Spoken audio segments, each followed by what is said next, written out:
Hello friends, welcome to Ishi maths. हमने पढ़ा था कि B N and dash denote करता है set of all bounded continuous linear transformation को, और N and dash non linear space है, और बी एन डैश खुद क्या है, वो भी नॉन लीनियर स्पेस है with respect two point wise linear operation. और वो लीनियर ऑपरेशन था t1 plus t2 x is equal to t1x plus t2x and a t of x is equal to a t of x।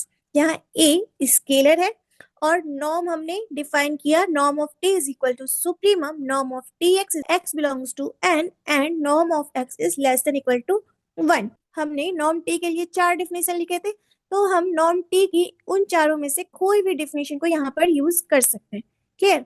तो हमने क्या claim किया था? हमने claim किया था कि अगर एन डैश बना स्पेस है, ये सारी कंडीशंस फॉलो करते हुए एन डैश अगर बना स्पेस है तो बीटा एन डैश भी बना स्पेस हो जाएगा, है ना। अगर एन डैश बना स्पेस है तो बीटा एन डैश भी बना स्पेस हो जाएगा। तो आज हमारा टॉपिक रहेगा बनाक algebra and theorem of bounded linear transformation. आज हम बनाक अलजेब्रा के बारे में पढ़ेंगे और बाउंडेड लीनियर ट्रांसफॉर्मेशन के कुछ थ्योरम्स देखेंगे। ठीक है, तो हम लोग स्टार्ट करते हैं। सबसे पहले बनाक अलजेब्रा क्या होती है? An algebra is a linear space whose vector can be multiplied। Algebra क्या है? एक लीनियर स्पेस है और उनके वेक्टर्स को हम इस तरह से मल्टीप्लाई कर सकते हैं, that is x into y of z is equal to x y into z. और ये क्या हो गया? Left distribution, x into y plus z equal to x y plus x z. इसे क्या कहते हैं? Distributive property.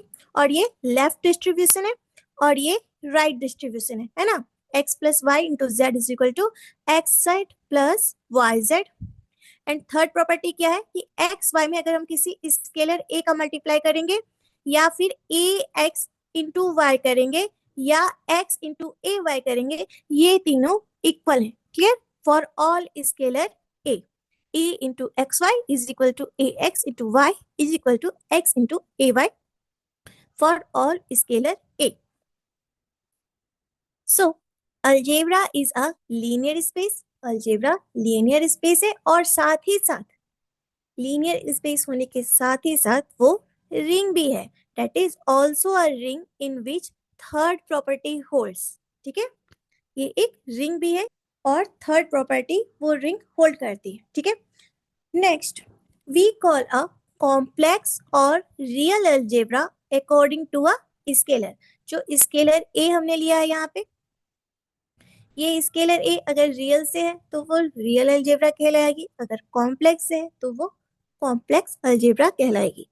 Clear? Commutative algebra हमें खूब अच्छे से पता है। कॉम्यूटेटिव क्या होता है?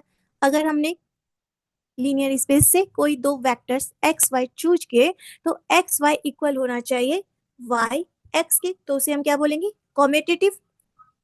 Same an algebra with identity, और यहाँ पे भी आइडेंटिटी क्या होता है? आइडेंटिटी होती है 1। An algebra with identity is an algebra with the following property. So there exist a non zero element, there exists a non-zero element in the algebra denoted by 1 and called multiplicative identity element। Ring में भी multiplicative identity होता है 1, और यहाँ algebra में भी multiplicative identity होता है 1, और ग्रुप में भी मल्टीप्लिकेटिव आइडेंटिटी 1 ही होता है ना। और simply the identity such that, identity का मतलब ही क्या होता है कि जब हम आइडेंटिटी से किसी एलिमेंट का मल्टीप्लिकेशन करेंगे तो हमें बदले में वही एलिमेंट वापस से मिले, उस एलिमेंट में कोई चेंज नहीं होना चाहिए, है ना। सो 1 इंटू एक्स करें, this is equal to x into 1 and this is equal to x आना चाहिए हमारे पास। क्लियर? तो यहाँ पे भी मल्टीप्लिकेटिव आइडेंटिटी एग्जिस्ट करती है और वो होती है 1। क्लियर? अब बात करते हैं हम लोग सब अलजेब्रा की। तो सब अलजेब्रा, सब रिंग, सब ग्रुप, सेम डेफिनेशन सब जगह चलती है ना, कि सब अलजेब्रा अपने आप में अलजेब्रा होगा। सब अलजेब्रा इज एन अलजेब्रा, जैसे हम क्या पढ़ते हैं? सब ग्रुप इज अ ग्रुप, सब ring is a ring. Same सब अलजेब्रा इज एन अलजेब्रा जो अलजेब्रा की सारी प्रॉपर्टीज को फॉलो करेगा, है ना। So subalgebra of an algebra is a linear subspace. ये क्या है? Linear subspace which contains the product of each pair of its element. Now if n is non linear space, अगर n हमारा non linear space है और साथ के साथ अलजेब्रा है, अगर n नॉन लीनियर स्पेस है एंड अलजेब्रा है ओवर C और R, एंड इफ ये प्रॉपर्टी सेटिस्फाई हो रही है कि norm of x y is less than equal to norm of x norm of y for all x y belongs to N, then N को हम कहेंगे नॉर्म्ड algebra. N को हम कहेंगे नॉर्म्ड अलजेब्रा। अगर हमारा स्केलर कॉम्प्लेक्स से आ रहा है तो कॉम्प्लेक्स नॉर्म्ड अलजेब्रा, और रियल से आ रहा है तो रियल नॉर्म्ड अलजेब्रा। क्लियर? अगर n नॉन लीनियर स्पेस है और साथ में अलजेब्रा है ओवर C और R, और ये प्रॉपर्टी सेटिस्फाई हो रही है कि norm of x y is less than equal to norm of x norm of y, तो n को हम नॉर्म अलजेब्रा कहेंगे। Clear? If a normed algebra has multiplicative identity mu, अगर नॉर्म्ड अलजेब्रा के पास मल्टीप्लिकेटिव आइडेंटिटी म्यू है तो उस mu का जो नॉर्म होगा वो इक्वल टू 1 होगा। क्लियर? नॉर्म अलजेब्रा के पास मल्टीप्लिकेटिव आइडेंटिटी है और उसे हम म्यू से डिनोट कर रहे हैं, तो उस म्यू का नॉर्म 1 होगा। Clear? So a complex real Banach space which is also a normed algebra is called Banach algebra। हम ऑलरेडी ये डिस्कस करके आ चुके हैं कि complex and real Banach space होता है, उसमें से कोई भी कॉची सीक्वेंस हम लेंगे तो वो उसी स्पेस में जाकर कन्वर्स करेगी। क्लियर? हमने पहले प्रूव किया था कि कॉम्प्लेक्स नॉन लीनियर स्पेस है और फिर हमने दिखाया था कि वो कंप्लीट भी है। क्लियर? तो complex and real Banach space है और साथ ही नॉर्म्ड अलजेब्रा भी है, साथ ही नॉर्म्ड अलजेब्रा भी है, तो इसे हम क्या कहेंगे? इसे हम Banach अलजेब्रा कहेंगे। कॉम्प्लेक्स एंड रियल को हम लोग Banach अलजेब्रा कहेंगे। क्लियर? अब इस पे बेस्ड एक थ्योरम देखो। थ्योरम क्या कहती है कि अगर n Banach स्पेस है, if n is a Banach space and beta n is Banach algebra with the algebraic operation, हमें 3 ऑपरेशन यहाँ पर डिफाइन करके दिया है इन्होंने कि t1 plus t2 of x equal to t1x plus t2x, t1 t2x is equal to t1 of t2x, and at into x is equal to at of x, where a is any scalar। अगर n Banach space है और beta n अगर n Banach space है, then the beta n is a Banach algebra. Beta n Banach algebra होगा with the algebraic properties t1 plus t2x is equal to t1x plus t2x, t1 t2 of x is equal to t1 t2x, and atx is equal to a of tx, where a is any scalar। और norm की जो definition हम लेके चल रहे हैं वो as it is रहेगी। norm of t is equal to supremum norm tx, x belongs to n, and norm of x is less than equal to 1, then हम क्या क्लेम कर रहे हैं कि multiplication in beta n is jointly continuous. Clear? Multiplication in beta n is jointly continuous. तो first हमें क्या prove करना है? फर्स्ट हमें प्रूव करना है कि बी एन Banach अलजेब्रा होगा। क्लियर? तो कल जो हमने थ्योरम पढ़ा था वहां पे हमने क्या देखा था कि beta N and dash Banach space है, अगर एन डैश हमारा Banach स्पेस है। और आज हमें क्या प्रूव करना है? हमें प्रूव करना है कि बीटा एन Banach अलजेब्रा है। क्लियर? तो इतना तो हम ऑलरेडी प्रूफ करके आए हैं कि ये Banach स्पेस है। अब हम Banach अलजेब्रा प्रूफ करेंगे। अब हमें क्या प्रूफ करना है? हमें प्रूफ करना है कि ये नॉर्म्ड अलजेब्रा भी होगा, है ना। As we seen earlier that beta N is a Banach space. So we need to only prove that beta n is a normed algebra.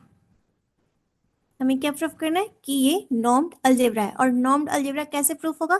जो ये प्रॉपर्टीज हमने लिखी है, first, second, third, fourth, fifth and sixth, ये properties अगर satisfy कर जाए तो हम बोलेंगे कि बनाक स्पेस हमारा नॉर्म्ड अलजेब्रा भी है, right.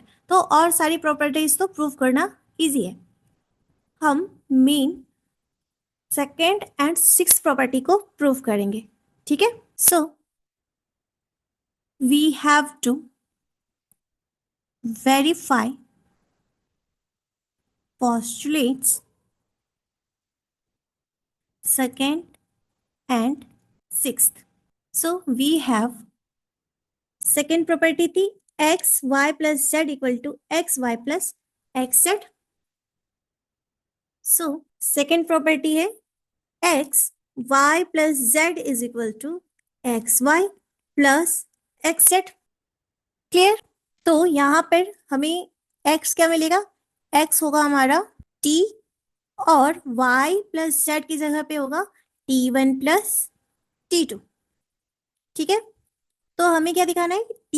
t1 plus t2 equal हो जाए t1 प्लस t2 के। Clear? So this is equal to t क्या है यहाँ पे? Bounded and continuous linear transformation. Clear?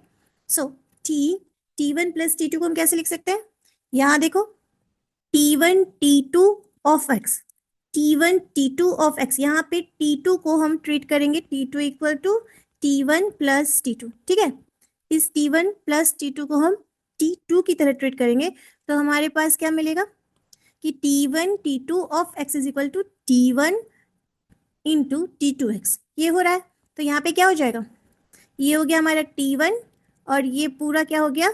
t2, है ना। तो t1 t2 of x is equal to क्या होगा? ये हो जाएगा t of t1 plus t2 x। Clear? और दिस इज इक्वल टू, देखो यहां से क्या मिलेगा हमें? t1 plus t2x is equal to t1x plus t2x। तो t1 प्लस t2x को हम क्या लिख सकते हैं? t of t1x plus t2x। और इसे हम क्या लिख सकते हैं? t of t1x plus t of t2x। Clear? So t1x किसके इक्वल है? देखो t1x किसके इक्वल है? t1x इक्वल है t1 t2 ऑफ x के। तो यहाँ पे क्या आ जाएगा? ये यहाँ पे आ जाएगा t1 of x plus t2 of x। Therefore t1 plus t2 is equal to t1 plus t2। ये हमें प्रूफ करना था, ये हमें प्रूफ करना था सेकेंड प्रॉपर्टी में। और अब हमें कौन सा प्रॉपर्टी प्रूफ करना है? सिक्स्थ प्रॉपर्टी क्या थी? Norm of x y is less than equal to norm of x norm of y. देख लो, ये six property, norm of x y is less than equal to norm of x norm of y for all x y belongs to N. So यहाँ पे x Y क्या हो जाएगा? t1 t2। सो हमें क्या प्रूफ करना है? t1 t2 का norm is less than equal to norm of t1 norm of t2। और इसे हम क्या लिख सकते हैं? नॉर्म ऑफ t का डेफिनेशन क्या था? Supremum. Norm of t1 t2 of x belongs to n and norm of x is less than equal to 1। ये नॉर्म t का डेफिनेशन था। और यहां से हमें क्या मिलेगा? This is equal to supremum norm of t1 t2 x को हम कैसे लिख रहे थे? t1 t2 x को हम कैसे लिख रहे थे? t1 of t2 x। तो यहाँ पे भी हम सेम काम करेंगे। यहाँ पे क्या हो जाएगा? ये t1 of t2 x, x belongs to n, norm of x is less than equal to 1, and by the property of norm, norm of tx is less than equal to norm of t and norm of x। ये होता है तो यहां से हम क्या लिखेंगे, this is equal to supremum norm of T1, norm of T2 x, x belongs to n, norm of x is less than equal to 1. Hence, ये तो हमें प्रूफ करना था. Hence, norm of T1, T2 is less than equal to, ये कोई constant number होगा तो इसको बाहर निकाल दो, तो हमारे पास क्या आ जाएगा, norm of T1 supremum norm of T2 x belongs to n, norm of x is less than equal to 1. Hence proved. Norm of T1, T2 is less than equal to norm of T1, T2. Clear? So हमने क्या prove कर दिया, हमने prove कर दिया कि beta n is बनाक algebra, क्योंकि ये अपनी सारी प्रॉपर्टीज को सेटिस्फाई कर रहा है. ठीक है, अब हमें क्या दिखाना है, अब हमारा मोटिव है ये प्रूव करना कि multiplication in beta N is jointly continuous. We now prove that multiplication in beta n is jointly continuous. That is, बना किस पे से, तो कंप्लीट तो होगा, बीटा एन बना किस पे से, बना अलजेब्रा है, ऑलरेडी प्रूव कर चुके हैं. तो इसमें टी लीनियर ट्रांसफॉर्मेशंस का सेट है ये, है ना. तो हम अगर ऐसा लें कि टी एन कन्वर्स कर रहा है टी पे, ठीक है, ये टी एन भी बीटा एन में होगा और टी भी बीटा एन में होगा, क्योंकि बीटा एन कंप्लीट है, राइट. एंड हमने एक दूसरा ट्रांसफॉर्मेशन ले लिया टी एन डैश, और मानते हैं कि ये कन्वर्स कर रहा है टी डैश पे as N tends to infinity.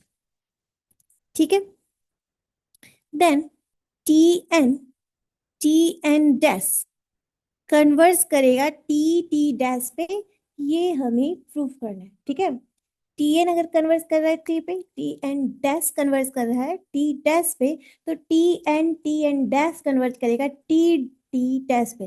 That is jointly continuous. Multiplication in beta N is jointly continuous. ये हमारा मोटिव है.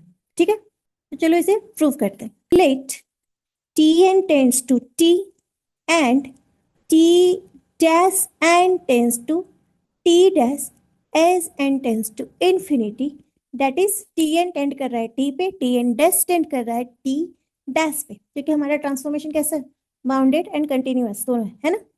सो that is norm of tn minus t, ये कहाँ चला जाएगा, जीरो पे. Norm of tn minus t tend करेगा zero पे, and norm of tn dash minus t dash, ये भी कन्वर्स करेगा जीरो पे as N tends to infinity. तो इसे मानो इक्वेशन 1. ठीक है, T N minus T tend कर रहा है जीरो पे, T N dash minus T dash का नॉर्म टेंड कर रहा है जीरो पे. Then norm of T N dash minus T dash, ये किसके इक्वल हो जाएगा, this is equal to norm of T N dash minus T dash plus T dash minus T dash. अगर हम इस टर्म में से टी डैश माइनस कर दें और टी डैश ऐड कर दें तो कोई फर्क नहीं पड़ेगा. क्लियर? सो यहां से हमें क्या मिलेगा, this is equal to norm of, इनमें से हम tn को कॉमन ले लेते हैं, तो यहाँ पे क्या आ जाएगा, tn dash minus T dash plus tn minus T dash. यहां से हमने t डैश कॉमन ले लिया. ठीक है, और ये क्या है, norm x plus Y. Norm x plus Y क्या होता है, norm x plus Y is less than equal to norm x plus norm y by the property of norm. तो यहां से क्या हो जाएगा, this is less than equal to norm of t and dash minus t dash plus norm of tn minus t dash. ठीक, and this is less than equal to, ये क्या है, by the property 6 norm x into Y is less than equal to norm x norm y. तो यहां से क्या हो जाएगा, this is less than equal to norm norm T N dash minus T dash plus norm T N minus T dash and T N dash minus T dash कहाँ converge कर रहा था, जीरो पे. Similarly T N minus T का converge कर रहा था zero पे, तो ये भी जीरो पे कन्वर्स कर रहा है, ये भी जीरो पे कन्वर्स कर रहा है, और दोनों के मल्टीप्लीकेशन में कोई कांस्टेंट टर्म है, तो ये टोटल टर्म कहाँ कन्वर्स कर जाएगी, जीरो पे. सो ये पूरी टर्म कन्वर्स कर गई जीरो पे as N tends to infinity. Hence tn dash tends to t dash as n tends to infinity. कि हमने कोई दो ट्रांसफॉर्मेशन किया और उनका मल्टीप्लीकेशन किया तो वो भी ज्वाइंटली कंटिन्यूअस हो गया. Clear. Hence multiplication in beta n is jointly continuous. Clear. So क्या कह रही थी ये थ्योरम, कि अगर n बनाक स्पेस है तो फर्स्टली हमने प्रूव किया कि बीटा n बनाक अलजेब्रा है, और बनाक अलजेब्रा प्रूव करने के लिए हमें वो 6-7 पोस्टुलेट्स को शो करना होगा. तो बाकी सब आसान थे, मेनली हमने सेकेंड एंड 6 को प्रूव किया, राइट. और वो बनाक अलजेब्रा के पास अलजेब्राइक ऑपरेशंस थे t1 plus t2 of x is equal to t1x plus t2x and t1 t2x is equal to t1 of t2x. Norm की जो डिफिनेशन हमने ली है यहाँ पे भी वही नॉर्म टी डिफाइन था, और उसने सेकेंड स्टेटमेंट कहा था कि multiplication in beta and is jointly continuous as we proved. Clear. So अब लिखो एक remark, if n is not equal to 0 then the identity transformation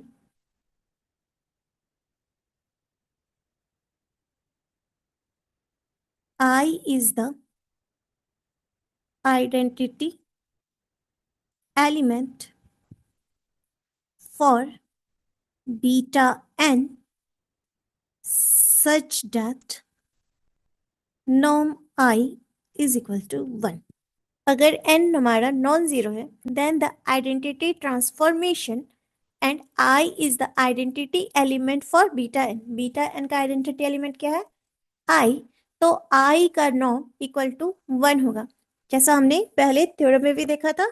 seventh वाली प्रॉपर्टी हमारी क्या थी, सेवंथ प्रॉपर्टी यही तो थी कि हम मल्टीप्लिकेटिव आइडेंटिटी अगर लेंगे नॉर्म्ड अलजेब्रा का, तो उस मल्टीप्लिकेटिव आइडेंटिटी का नॉर्म 1 होगा, है ना. हमने पढ़ा था ना norm mu equal to 1.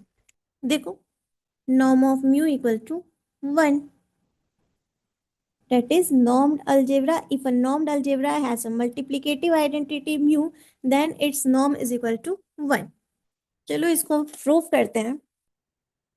We have, हमारे पास आइडेंटिटी ट्रांसफॉर्मेशन है, I of t is equal to I of tx and identity transformation है, तो इसका इमेज वापस से क्या आ जाएगा, tx ही आ जाएगा. So this is equal to tx and tx को हम कैसे लिख सकते हैं, t ऑफ ix भी लिख सकते हैं, and this is equal to ti of x. Clear. it of x is equal to ti of x, हमने ऐसा दिखाया. सो यहां से हमें क्या मिला, it is equal to t and t is equal to ti. This imply I is identity element for beta n further norm of I is equal to क्या हो जाएगा, नॉर्म टी कैसे डिफाइन करते हैं हम, same supremum norm of I X, X belongs to N, norm of x is less than equal to 1. So this is equal to supremum I x किसके equal हो जाएगा, x के, क्या मिलेगा हमें, norm of x, x belongs to n and norm of x is less than equal to 1. और हमने क्या लिया है यहाँ पे, सुप्रीमम, और सुप्रीमम हमें किसका लेना है, नॉर्म ऑफ x का लेना है ना, और नॉर्म ऑफ x क्या है, लेस देन इक्वल टू 1, तो इसमें सुप्रीमम क्या बनेगा, नॉर्म अगर लेस देन इक्वल टू 1 है तो सुप्रीमम 1 हो जाएगा, है ना। So this is equal to 1, तो हमने प्रूव कर दिया कि norm I is equal to 1. So if n is not equal to 0 then the identity transformation I is identity element for beta n such that norm of I is equal to 1. Clear? अब देखो next theorem let T be a linear transformation. T linear transformation है of a norm linear space n into another norm linear space and thus then the following statements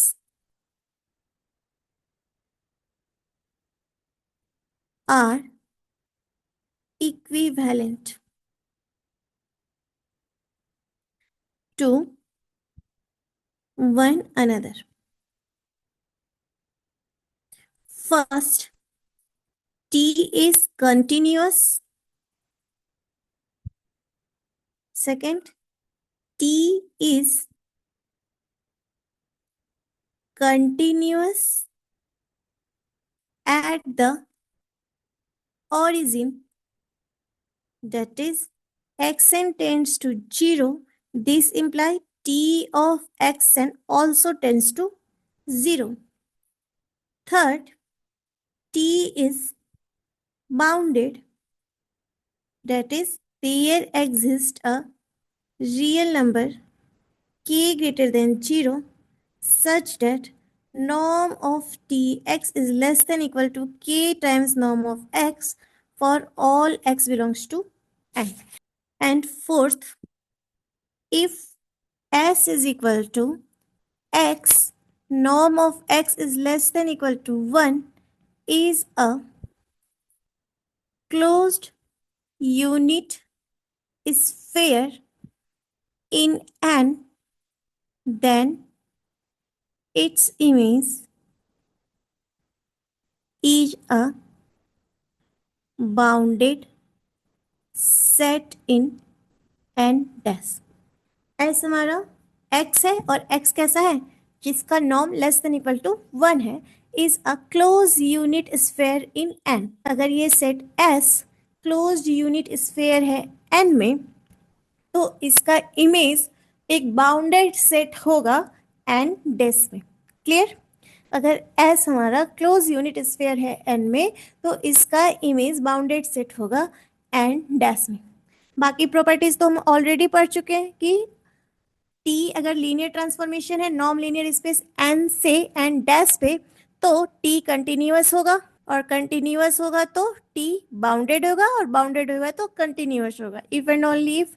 and second result क्या है कि T continuous है origin पे, date is अगर xn 0 पे converse कर रहा है तो T ऑफ xn भी 0 पे कन्वर्स करेगा.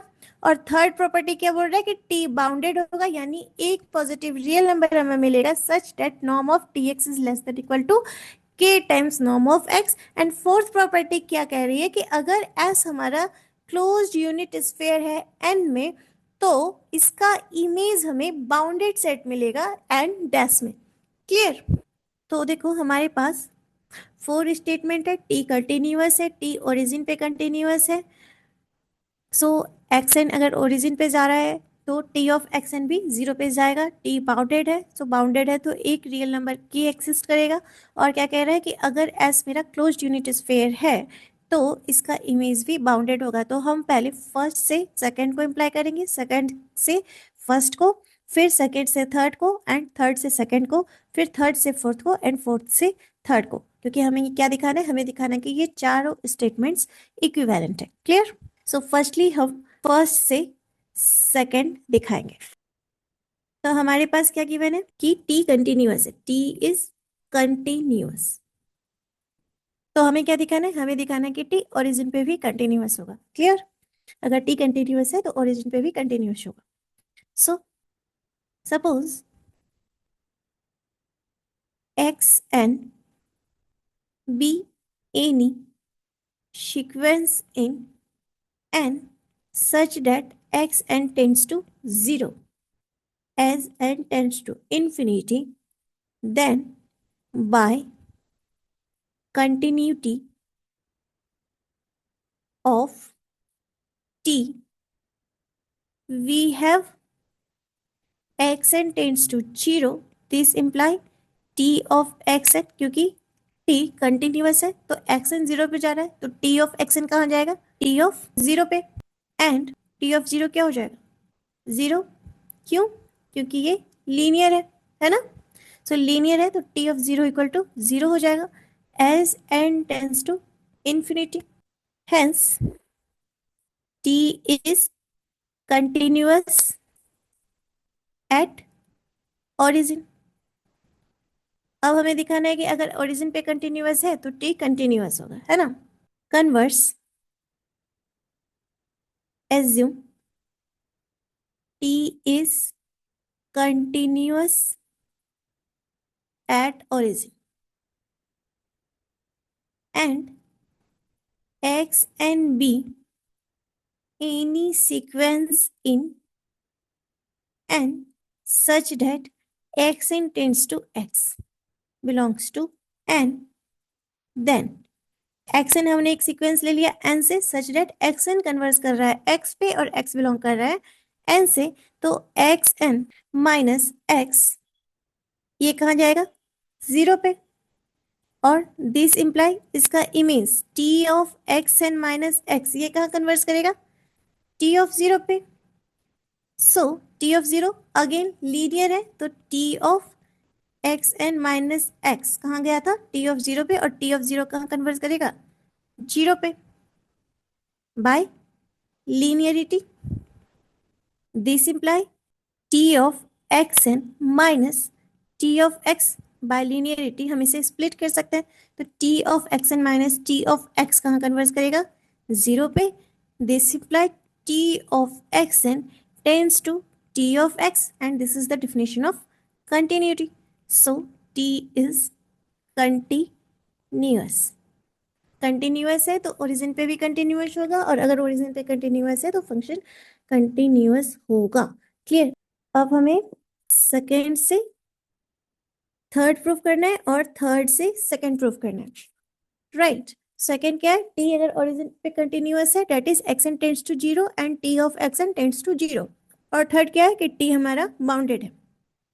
तो हमें क्या दिखाना है, हमें दिखाना है कि अगर टी कंटिन्यूअस है ओरिजिन पे तो टी बाउंडेड होगा, और फिर कन्वर्स में दिखाना है कि अगर टी बाउंडेड है तो टी ओरिजिन पे कंटिन्यूअस होगा। Clear? So let T is continuous at the origin. हमें क्या दिखाना है अब कि टी बाउंडेड है ना। So and suppose if possible T is not bounded. हमने क्या मान लिया कि भैया टी बाउंडेड नहीं है, that is there is no real number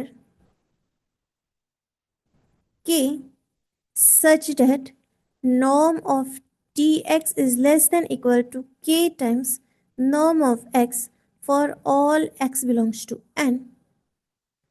Then for each positive integer n there exists xn belongs to n and xn is non-zero such that norm of txn is greater equal to n norm of xn. हमने क्या माना? हमने माना कि t bounded नहीं है if possible. ठीक है. सो t बाउंडेड नहीं है तो इसका मतलब कोई भी k एग्जिस्ट नहीं करेगा such that norm of tx is less than equal to k norm of x. Hence, for each positive integer n, there exists xn such that t of xn is greater than n xn, क्योंकि t of xn unbounded है, हमारे साथ show कर रहा है ना. अब अगर इसे हम n norm of xn से डिवाइड कर दें तो क्या होगा? norm of txn divided by n norm of xn, this is greater than 1. This imply, अगर हम कंप्लीट का नॉर्म ले लें तो हमें मिलेगा T of x n by N norm of x n का norm and this is also greater than 1. This imply, एक रिजल्ट हमें पता है कि T of A x equal होता है ए ऑफ टी एक्स के नॉर्म लीनियर स्पेस के लिए. तो यहाँ से क्या हो जाएगा? टी ऑफ इस पूरे टर्म को एक्स मान लो तो यहाँ से क्या मिलेगा हमें? xn by n norm of xn greater than 1. Now xn by n norm of xn का नाम दे देते हैं yn. ठीक है. Let yn equal to xn by n norm xn. ठीक है. Then norm of t of yn क्या मिला हुआ है हमें? Greater than 1. ये है ना t of yn, इसका नॉर्म ग्रेटर देन 1 है. This imply y of n equal to y of n क्या है? xn n norm of xn, और इसका नॉर्म लेंगे तो क्या होगा? ये तो कांस्टेंट टर्म है, ये बाहर आ जाएगा 1 बाय n, और ये हो जाएगा norm of xn by norm of xn. ये दोनों कैंसिल होके क्या बचेगा? 1. सो यहाँ पे क्या बना? 1 by n into 1 and this tends to 0 as n tends to infinity. Clear? तो yn कहाँ टेंड कर गया? 0 पे. सो yn tends to 0 as n tends to infinity. But t of yn कैसा था? देखो, t of yn के लिए तो हम बोल रहे हैं कि this is greater than 1. yn converse कर रहा है 0 पे, पर उसका इमेज कहाँ जा रहा है? उसका इमेज ग्रेटर देन 1 है. तो यहाँ से क्या इंप्लाई हो गया कि ये कंटिन्यूअस फंक्शन नहीं है ना. This transformation is not continuous. So T of Y N not converging to 0 since norm of ty is greater than 1. Hence, t is not continuous at the origin, which is contradiction. So by contradiction हमने prove कर दिया second से third. अब हमें क्या show करना है? इसका कन्वर्स. कन्वर्स क्या होगा कि t बाउंडेड है तो वो कंटिन्यूअस होगा ओरिजिन पे, राइट.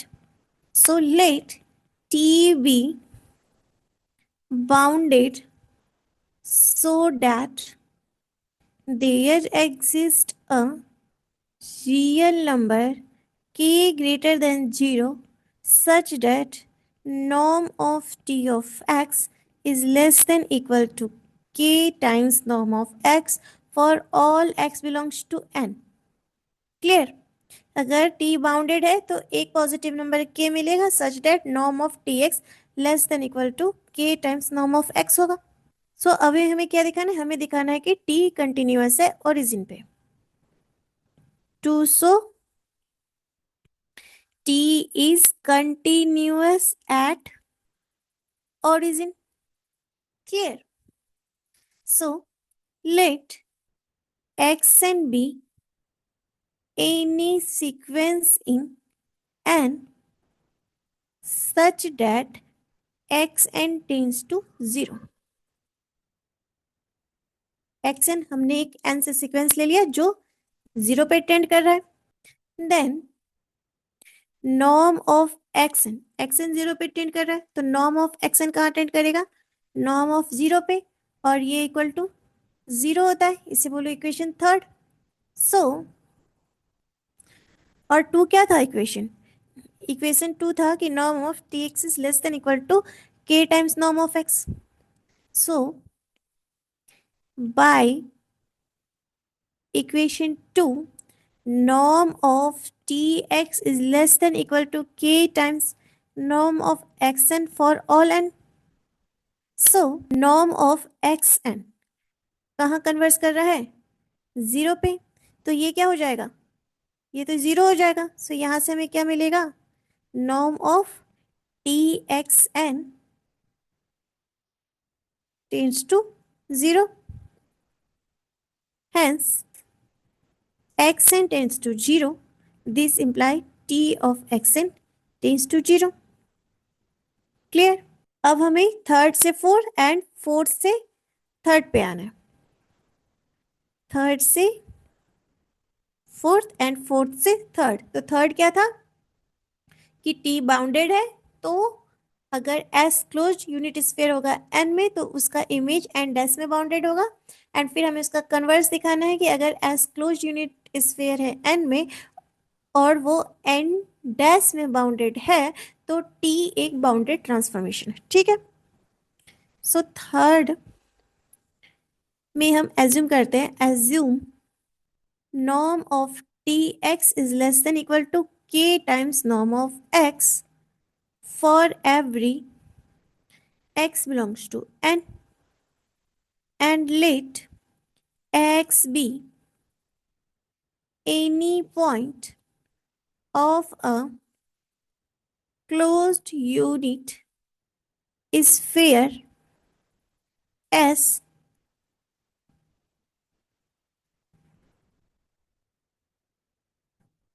then देखो S में कैसे एलिमेंट है, ऐसे x है S में जिनका norm less than equal to 1 है ना, ऐसे एलिमेंट्स हैं x में जिनका norm less than equal to 1 है, that is norm of x is less than equal to 1। और हमने क्या देखा, हमने देखा कि norm of tx less than equal to k norm of x है, और ये वाला नॉर्म ऑफ x कैसा है, लेस देन इक्वल टू 1 है। तो हमें क्या मिलेगा, t ऑफ x का नॉर्म लेस देन इक्वल हो जाएगा k के, क्योंकि नॉर्म ऑफ x की वैल्यू तो लेस देन इक्वल टू 1 है for all x belongs to s। This imply, अब देखो t ऑफ x क्या है, x का इमेज सेट है और ये बाउंडेड है, तो ts कैसा हो जाएगा, वो बाउंडेड हो जाएगा। This imply image ts is bounded set in n dash. अब हमें इसका कन्वर्स देखना है कि अगर ts बाउंडेड सेट है n डैश में तो t बाउंडेड होगा। क्लियर। सो देखो इसका कन्वर्स,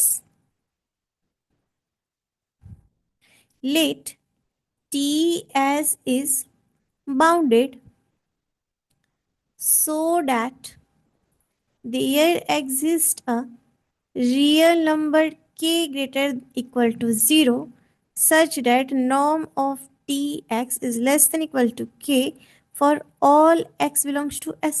ts बाउंडेड है तो एक रियल नंबर k एग्जिस्ट करेगा such that t of x is less than equal to k हो जाएगा।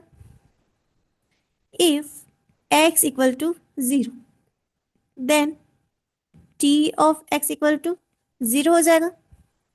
अगर x 0 है तो t of x equal to 0 हो जाएगा, क्योंकि t लीनियर है और t 0 equal to 0 है। since t is linear and t 0 equal to 0 and so clearly norm of tx is less than equal to k times norm of x। अगर x 0 है तो tx भी 0 हो जाएगा। सो norm of tx is less than equal to k times norm of x। और अब हम क्या मानते हैं कि x 0 नहीं है. If x is not equal to 0, then x by norm x also belongs to s, क्योंकि s में ऐसे x हैं जिनका norm less than equal to 1 है. क्लियर. तो x by norm x ये भी बिलोंग करेगा s में. सो t of x by norm x is less than equal to k मिलेगा हमें. This imply 1 by norm x t of x is less than equal to k मिलेगा. This imply ये तो एक कांस्टेंट टर्म है ना, तो इसको हम बाहर निकाल सकते हैं. तो यहाँ से हमें क्या मिलेगा, 1 by norm x norm of tx is less than equal to k. These imply norm of tx is less than equal to k times norm of x. और ये डिफिनीशन है बाउंडेडनेस की, for all x belongs to n, hence t is bounded. तो t अगर bounded है तो s अगर unit sphere है तो एंड s में हमें ट्रांसफॉर्मेशन बाउंडेड मिलेगी. और अगर s यूनिट स्फीयर है तो एंड s में ट्रांसफॉर्मेशन हमें बाउंडेड मिलेगी, तो t बाउंडेड हो जाएगा, है ना. हमें ये प्रूफ करना था. सो ये थ्योरम प्रूफ हो गई है. एक बार और देख लो. अगर t लीनियर ट्रांसफॉर्मेशन है नॉन लीनियर स्पेस से नॉन लीनियर स्पेस पे, तो ये चारों स्टेटमेंट इक्विवेलेंट है. डेट इज अगर t कंटिन्यूअस है तो t ओरिजिन पे भी कंटिन्यूअस होगा. That is xn tends to 0, hence t of xn also tends to 0. अगर t बाउंडेड है सो एक k एग्जिस्ट करेगा. t of x is less than equal to k norm of x for all x belongs to n. And अगर s में मेरे ऐसे element है that is norm of x is less than equal to 1 is a closed unit sphere in n, then its image is bounded in n dash. Clear. तो आज बस इतना ही करते हैं. किसी को कोई डाउट हो तो कमेंट सेक्शन में पूछ सकता है. Thank you.